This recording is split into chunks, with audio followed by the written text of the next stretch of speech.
Good afternoon, my Patreon family. Well, good day for a walk. Hey, have a coffee.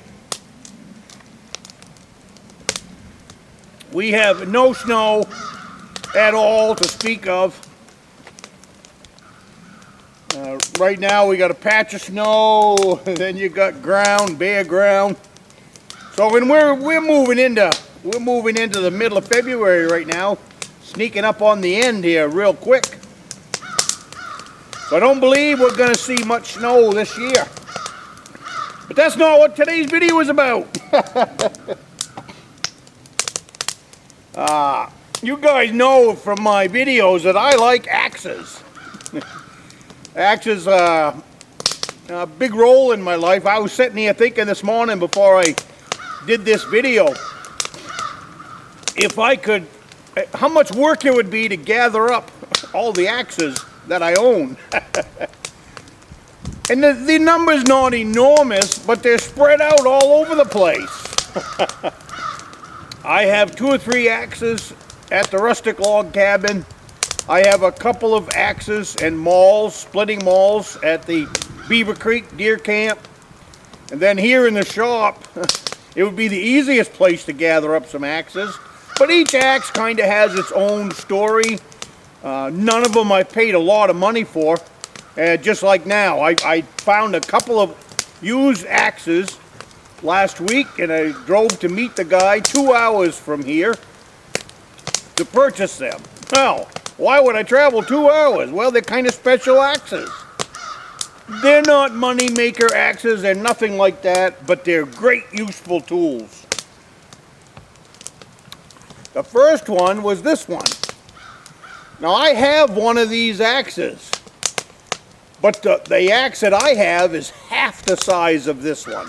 And that's what I was hoping when I spotted this axe.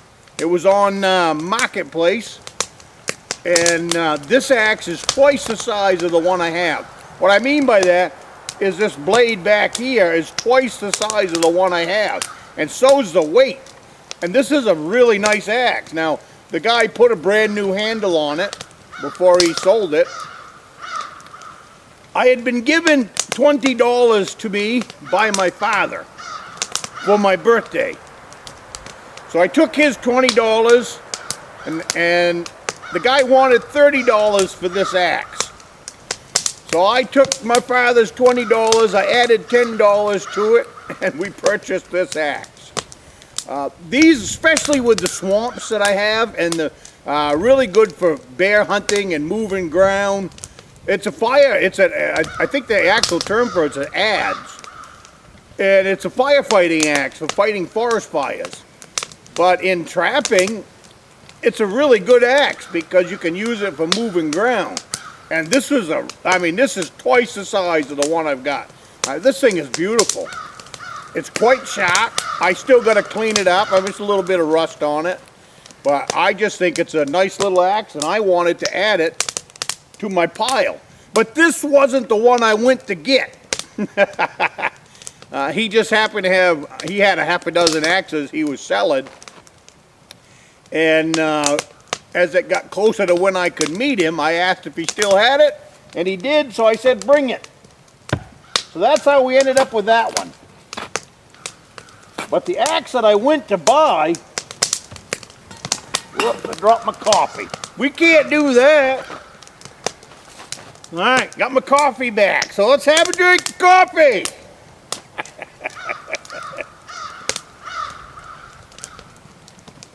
Ron down in New Hampshire, it's getting closer, buddy, when you're going to be giving me a cup of coffee. Spring is coming, and you'll be coming back to the state of Maine. My stump is a little bit slippery, so I guess I better find another place to put that, a little bit of snow on it. Anyway, getting back to the axes. I went to get this one. This axe here was $40.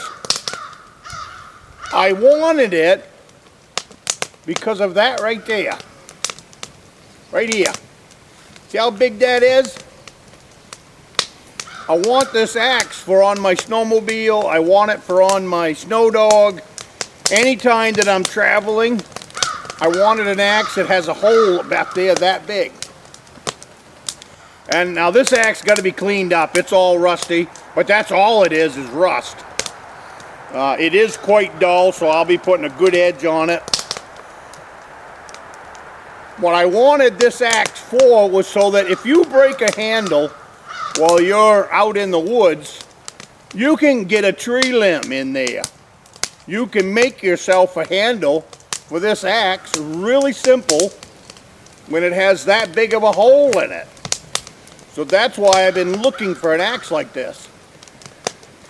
In the old days, and over in Russia a lot, their shovels, their axes, their spades, everything has a big hole in it.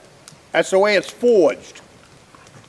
So that when they're at trapping camp, or they're out whatever, and they break a handle is not a problem. You break a handle on a square edge shovel, you go get yourself a tree and you shove it in that big hole. And same thing with their axes and all of that. So now to me, that's a big bonus. If you looked at this one here, nothing wrong with it, but you're never gonna whittle that out in the woods while you're on a snowmobile trip. Or you're out on a trapping trip. It's just the way it is. If you break that handle, you're done. Now this one has a nice handle on it. Seems to be like a really nice hardwood handle. I'm sure that what it was this was a kid's project in school. The guy I bought it off is he was probably late 30s, I would say. But one of his high school projects was to make this axe in school. So he took a regular axe head and ground it down, cut it down, and created this. He told me the story, created this. That's how he created that head. What he was going for was a simulation of a Viking axe, which is fine, but I mean, I like it. I just think I like anything different. I like things that are outside the box, so this is outside the box. I know a lot of people are going to say, ooh, a bushcraft axe. No, it's not a bushcraft axe. It's a woodsman's axe that I can use in the woods that fits a specific need. If I need to replace the handle, I can replace the handle. That's what makes it a useful axe for me. That and just the nice look of it, and it feels good in the hand. It's good and heavy. When I hit it into a stump, I mean, you can feel it's lopping in there like a good solid axe. I like that. So for making kindling or anything like that, once I get a good edge on here, I think that it's going to be a very nice axe. Clean it up, and then I will be putting it in my vise, and I will be putting a file to it, and I will be making a very, very sharp axe out of this. But that's it. That's why I went and drove 2 hours to pick this thing up. But that's what I mean. I'll have that thing now. When I die, they'll say, "What in the heck did one man need so many axes for?" But I think that in a woodsman life, outdoor life like this, I like to have an axe in the six-wheeler. I put one in when it's hunting season. I leave it in there the whole hunting season. I don't take it out. I don't. It's just loaded up. It's the same thing with the snow dog. I've got a survival box that sits on the snow dog. Axe like this will fit in there nicely and be in there all the time. On my snowmobile up at the East Grand Lake, I have a double bitted axe that's on my snowmobile all winter. It was back when I purchased that axe. That was just something I was in the mood for. So it's the only double bit axe that I have. But like I said, I like things that are interesting outside of the box. And by having one in each piece of machinery, it's not something I've got to worry about. Boy, do I have an axe around. I don't, like I said, I don't have just, but I don't pay a lot for them. A lot of my axes, lawn sales, barn sales, garage sales, you know, $5, $10 type deals. A lot of times just the head. But this one here, like I said, you don't see stuff like that too much in the state of Maine. So I wanted to make sure to purchase that anyways. So the next time you see it, it'll be all cleaned up, and it'll be much prettier than it is right now. And once I clean them up, then I'll service them, you know, once or twice a year.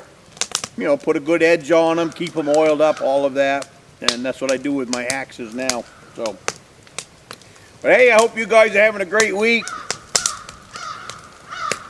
But anyway, you guys have a great week, and I wanted to share those axes with you.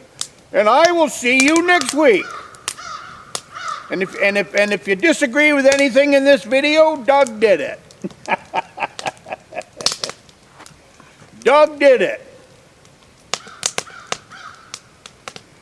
Well, what a beautiful day we got out here. My goodness, it's cold. You know, you can see bright sun all the way around me, but otherwise than that, it's just been a nice day.